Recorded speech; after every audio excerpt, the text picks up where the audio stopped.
कुछ बात तो है कि मिटती नहीं हस्ती हमारी, सदियों रहा है दुश्मन दौरे ज़मा हमारा, यूनान और मिस्र और रोमा सब मिट गए जहां से, बाकी मगर है अब तक नामो निशान हमारा। आज 800 साल से ज्यादा का अरसा हो गया उस गरीब नवाज को हिंदुस्तान में आए हुए, लेकिन उनके आने की शान क्या थी? वो बहुत बड़ी फौज लेकर नहीं आए थे, 8 फकीरों की जमात में आए थे। जब शिहाबुद्दीन गौरी शिकस्त खाकर जा रहा था, उस वक्त गरीब नवाज से उसके किसी फौजी ने पूछा था, बाबा किधर जा रहे हो? गरीब नवाज ने कहा था हिंदुस्तान फतह करने जा रहा हूं। सिपाही ने कहा हमारी बहुत बड़ी फौज आई थी बादशाह के साथ, हाथी घोड़े लश्कर साजो सामान, हम यहाँ के राजे महाराजाओं से शिकस्त खाकर जा रहे हैं और तुम गुदड़ी पहने हुए 4-5 लोगों की जमात, 8 लोगों की जमात हिंदुस्तान फतह की बात करते हो, ये कोई मजाक नहीं है। गरीब नवाज ने कहा नादान, फर्क इतना ही है कि तुम अपने हथियारों के भरोसे आए थे और मोइनुद्दीन अल्लाह उसके रसूल के भरोसे पर है। ये ताकत है, ये कुव्वत का नाम है। जिस सीने में नबी करीम सल्लल्लाहु तआला अलैहि वसल्लम की वफा भरी हुई हो, वो फिर बेखौफ जीता है, बेखौफ जीता है।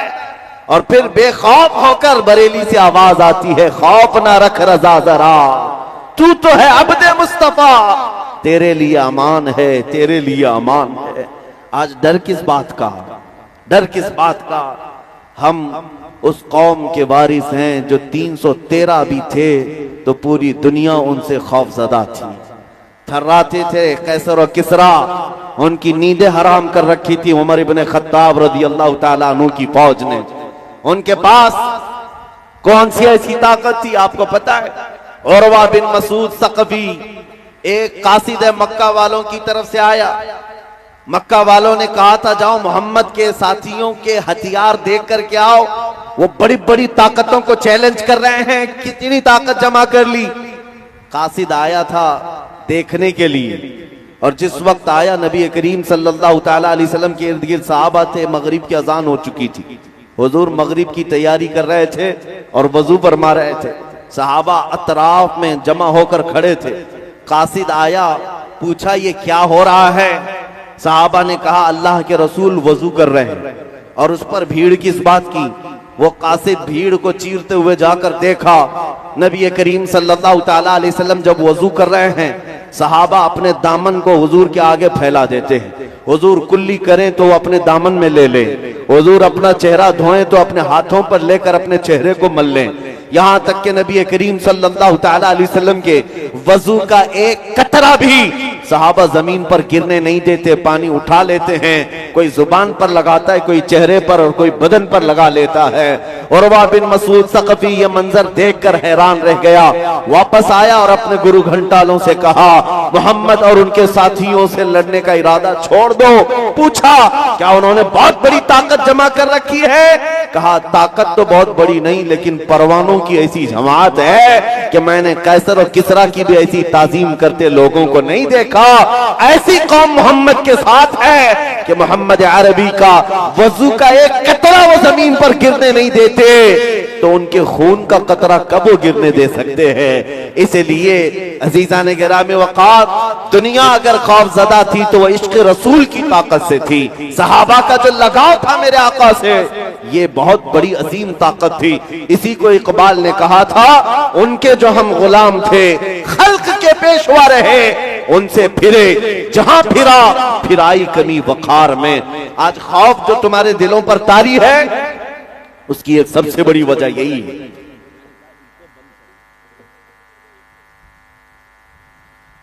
हुजूर अकरम सल्लल्लाहु तआला अलैहि वसल्लम से दूरी एक ऐसी जिल्लत की बात है मेरे अजीजों, फिर आदमी दर दर की ठोकरों पर मजबूर हो जाता है। मैं माइक वाले से गुजारिश करता हूं, मैं इको बंद कर दें। नात खां जब तशरीफ लाएं तो उनकी आवाज को सुरीली बनाने के लिए आप इको को लगाएं। मैं तो भाई बयान कर रहा हूं, गुफ्तगू कर रहा हूं, इसमें लहराने की जरूरत नहीं है, बस बात समझ में आनी चाहिए। और माइक को हम स्टाइल में लाना नहीं चाहते हैं। दो बूंद ही बहुत है गर तुझको असर करे, तूफान नूह लाने से चश्म क्या फायदा। बहरहाल बात इतनी है कि आज तुम्हारे पास वो कुव्वत मौजूद है। अभी मैं आपको बताता हूं, इस पूरे भरे मजमे में अगर मैं कहूं अशहदु अन्ना मुहम्मद रसूलुल्लाह सल्लल्लाहु तआला अलैहि वसल्लम, मैंने अपने नबी पाक का नाम ही तो लिया है। आपने अंगूठों को चूम कर आंखों से क्यों लगाया? किसने कहा? क्या यहां से ऑर्डर दिया गया था? पहले से आपको बताया गया था कि मैं जब नाम लूंगा तो चूम लेना? मैंने तो ऐसे ही अचानक हुजूर का नाम लिया है और आप बेइख्तियार अंगूठों को बोसा देकर आंखों से लगाते हैं। क्यों? ये इस बात की अलामत है कि हमें किसी के हुक्म की दही की जरूरत नहीं, हमारे दिल में हुजूर के लिए धड़कनें आज भी मौजूद है। वो नाम पाक आता है, बेइख्तियार उंगलियां लबों तक चली जाती हैं। हुजूर को सामने से देखा नहीं, लेकिन नाम सुनते ही हम अंगूठों को चूम लिया करते। ये आज भी अलामत है तुम्हारे अंदर। इसीलिए मैं कहता हूं, वो जो छुपी हुई चिंगारी है, जिस दिन ये शोला बन गई, मेरे अजीजों, बड़े बड़े मोहल्लों को और बड़े बड़े पाखंडियों को जीना हराम हो सकता है। जो आज नबी करीम सल्लल्लाहु ताला अलैहि वसल्लम की शान में भोंकते हैं, उन्हें ऐसा लगता है कि हुजूर के गुलाम सब अब मर चुके, खत्म हो चुके। यह उनकी खाम ख्याली है।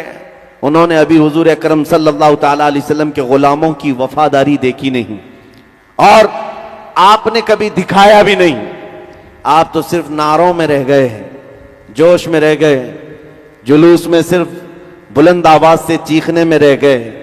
जिस दिन तुम हुजूर के सच्चे आशिक बन गए, उस दिन बहुत बड़े कमाल का इनकलाब आने वाला है। सुना है कुदसियों से मैंने कि वो शेर फिर होशियार होगा। हुजूर के इन गुलामों के अंदर एक जिंदगी फिर से आएगी। वो जिस दिन बेदार हुए हैं। मैंने 4-5 साल पहले एक बात पढ़ी थी, स्पेन के किसी अजायब घर में, हवा का मौसम बता रहा है वो जुल्फ अपनी लहरा रहे हैं। हवा का मौसम बता रहा है वो जुल्फ अपनी लहरा रहे हैं। सवारी तैबा से चल पड़ी है, हुजूर तशरीफ ला रहे हैं। और क्यों ना हो, ये सुन्नियों का मजमा है। अपने नबी को पुकारता है तो जिंदा रसूल समझकर पुकारता है। एक बात आप देख लेना, हिंदुस्तान ही नहीं, अब पूरी दुनिया में मशरिक और मगरिब, शुमाल और जुनूब में ये नारा गूंजने लग गया है, लब्बैक या रसूल अल्लाह। लेकिन किस्मत की बात यह है कि ये सिर्फ सुन्नियों की जुबान पर अल्लाह ने अता किया। हुजूर से मोहब्बत करने वालों का ही ये नारा है, जिसका मतलब ये है कि ए अल्लाह के रसूल, हम हाजिर हैं। ये नारा मेरे अजीजों बरेलवियों का दिया हुआ नहीं है, ये रसूलुल्लाह के सहाबा का है। हुजूर अकरम सल्लल्लाहु ताला अलैहि वसल्लम के वो सहाबा सिर्फ लब्बैक नहीं कहते थे, फिदा का अबी व उम्मी या रसूल अल्लाह। ऐ अल्लाह के रसूल, मेरी माँ भी आप पर कुर्बान, मेरा बाप भी आप पर कुर्बान, आपका हुक्म हो मैं हाजिर हूं। और आज उन सहाबा की मोहब्बत का सदका इस जमात को अल्लाह ने अता किया है। इसीलिए मैं कहता हूं, इस्लामी महीना कौन सा चल रहा है ये मालूम करना हो तो सुन्नियों के मोहल्ले में जाकर देख लिया जाए, और मोहल्ला देखते ही पता चल जाता है कि रबीउल अव्वल का महीना चल रहा है। और अगर मोहल्ले से ना पता चले तो सुन्नियों के चेहरे से जरूर पता चलता है। इसलिए कि हुजूर की आमद की खुशी लोगों के चेहरों पर नजर आती है। बाज लोग ये एतराज करते हैं, जुलूस ईद मीलाद में ऐसे वैसे सब नाचने वाले लोग आ जाते हैं, फला आते हैं, ढिका आते हैं। मुझे पता है, लेकिन मेरे अजीजों, मैंने महसूस किया है वो जुलूस पाक हुजूर अकरम सल्लल्लाहु ताला अलैहि वसल्लम की मोहब्बत में निकलने वाला, उसमें बहुत सारे बेअमल लोग भी आ जाते हैं, नौजवान, वो जिनके अमल अच्छे नहीं लेकिन फिर भी हाजिर हो जाते हैं। वो ये बताने के लिए आते हैं कि हम रसूल पाक के गद्दार नहीं हैं, गुनहगार हैं लेकिन गद्दार नहीं है। और अभी हमें इस बात पर गर्व है, फख्र है कि ये कौम नबी करीम सल्लल्लाहु ताला अलैहि वसल्लम की गद्दार नहीं है। थोड़ा बहुत भटक गए, रास्ता छोड़ दिए हैं या ट्रैक बदल चुके हैं, लेकिन आज भी इनके दिलों में हुजूर से मोहब्बत वैसी है कि कुत्तों ने भौंक भौंक कर देख लिया कि हिंदुस्तान का हर मुसलमान जिंदा नजर आता। मैं आपको एक बात बताऊं कि ये जो गुस्ताखियां होती हैं ये चेक किया जाता है, टेम्परेचर नापा जाता है। दुनिया का एक दस्तूर है, डॉक्टर जब किसी का ऑपरेशन करना होता है तो पहले सुन का इंजेक्शन लगाता है, बेहोशी का, या गोली खिलाए या इंजेक्शन दे दे। अब वो इंजेक्शन बेहोशी का देने के बाद उसे चेक किया जाता है पूरा बेहोश हुआ है कि नहीं। तो डॉक्टर कैसे चेक करेगा? उसको चूंटी काट कर देखते हैं, कैंची से मार कर देखते हैं, हाथ पैर हिला रहा है, हरकत कर रहा है तो इसका मतलब है अभी होश में है। और जब बिल्कुल बेहिस पड़ा रहता है तो समझ जाता है डॉक्टर के बेहोश हो गया, अब चीर फाड़ करना है, उसकी सर्जरी करना है। ये दुनिया का दस्तूर है, फितरत है। मेरे अजीजों, पूरी दुनिया भर में मुसलमानों को पिछले कई सालों से नशा दे दे दे करके सुन किया गया है, बेहोश किया जा रहा है। वो नशा सिर्फ और सिर्फ ड्रग्स का नशा नहीं है, सिर्फ कोकेन, अफीम, हेरोइन का नशा नहीं है, इंटरनेट का नशा है, बेहयाई का नशा है। पूरे मुसलमान कौम में नौजवानों को किसी और डगर पर चलने के लिए दुनिया ने फैशन का नाम दे करके इनको ईमान से दूर कर रखा है। जब 20 साल तक इस पर मेहनत किया दुनिया ने, सिर्फ हिंदुस्तानी मुसलमानों की नहीं, अरबों को भी नशा दिया गया है, सारे लोगों को, और वो नशा में मदहोश हो चुके। अब तुम्हारे अंदर हरकत है या नहीं, तुम पूरे बेहोश हो या अभी होश में हो, ये चेक करने के लिए दुनिया कभी मेरे नबी की शान में गुस्ताखियां करती है, इस्लाम के खिलाफ, कुरान के खिलाफ भौंकती है और चेक करती है कि हमने पिछले 20 साल से जो इनको नशा दिया था वो अभी असर कर चुका या नहीं। मेरे अजीजों, 20 साल से ये नशा जो दे रहे थे अरबों पर तारी हो गया होगा, इसीलिए आज दुनिया भर से अगर गुस्ताखियां होती हैं तो अरबों में से कोई रिएक्शन नहीं आता। लेकिन मुझे फख्र है इस बात पर, मैंने हिंदुस्तान के शर्क और गर्ब, शुमाल और जुनूब सब इलाके घूम कर देख लिए।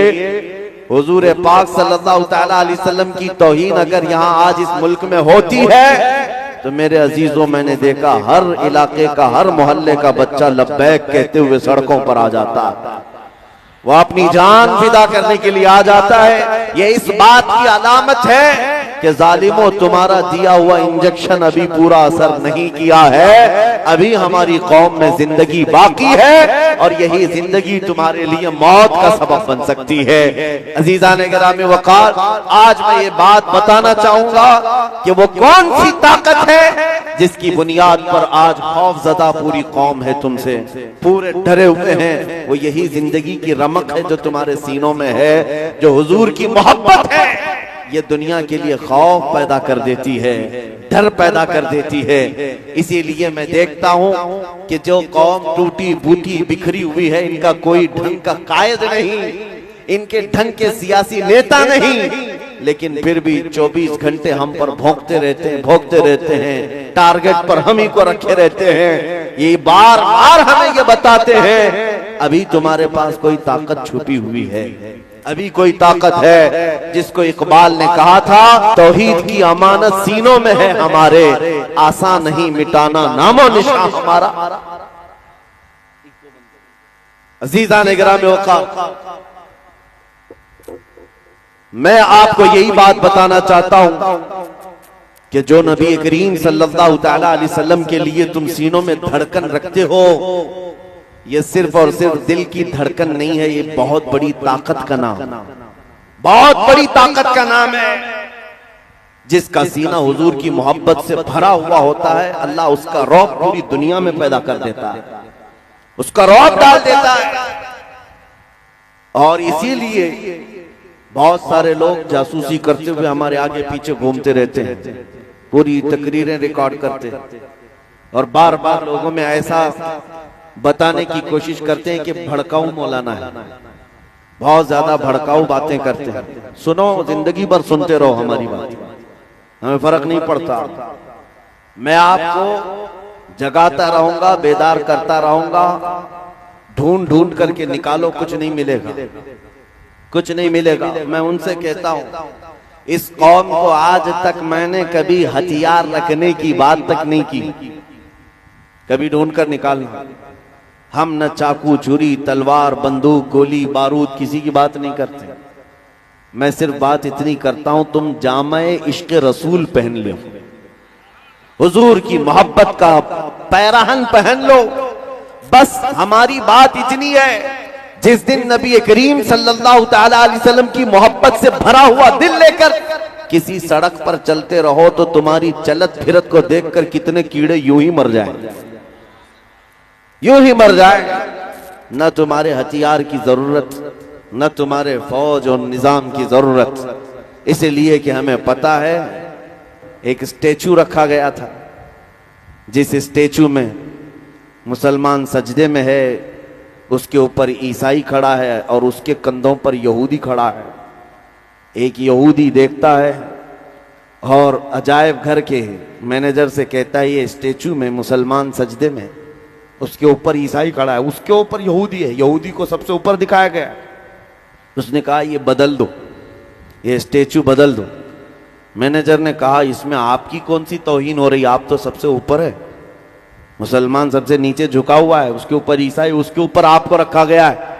उसने कहा ऊपर तो दिखाया आपने, लेकिन इसका दूसरा मैसेज ये है, अगर ये मुसलमान उठ गया, अगर ये सजदे में से उठ गया तो ऊपर जो दोनों खड़े हैं उनकी हालत क्या होने वाली।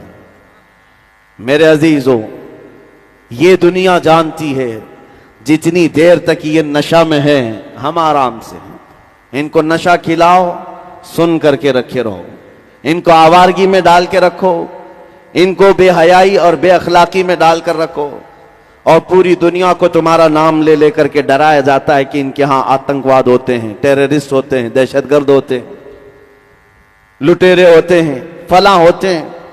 उनके भौंकने से कुछ नहीं होता। आज भी मैं आपसे कहता हूं, आप सिर्फ अपने आमाल से पूरी दुनिया का नक्शा बदल सकते हो। 2011 की बात मैं बता रहा हूं। अमेरिका की एक न्यूज रिपोर्टर औरत अफगानिस्तान की रिपोर्टिंग पर मौजूद थी, अंग्रेज औरत है।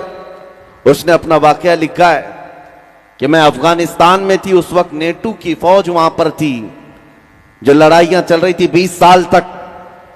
रिपोर्टिंग करने के लिए गई हुई खातून कहती है, एक दिन शाम को मैं रिपोर्ट करते हुए आ रही थी, दो फौजी जो नेटो फौजी थे, उन्होंने मुझे अकेला पाकर पकड़ लिया और झाड़ियों की तरफ ले गए, मेरी इज्जत लूटते। इसी असना में दो मुसलमान नौजवान नजर आ गए मस्जिद की तरफ जाते हुए। उन्होंने आकर आवाज पुकारा किया और फौजी वो भागकर चले गए। औरत को छोड़ दिया, कपड़े फटे हुए थे। ये दोनों मुसलमान नौजवान उस खातून को उठाकर लाए। ये औरत कहती है, बचपन से मैं मुसलमानों से नफरत करती थी, बचपन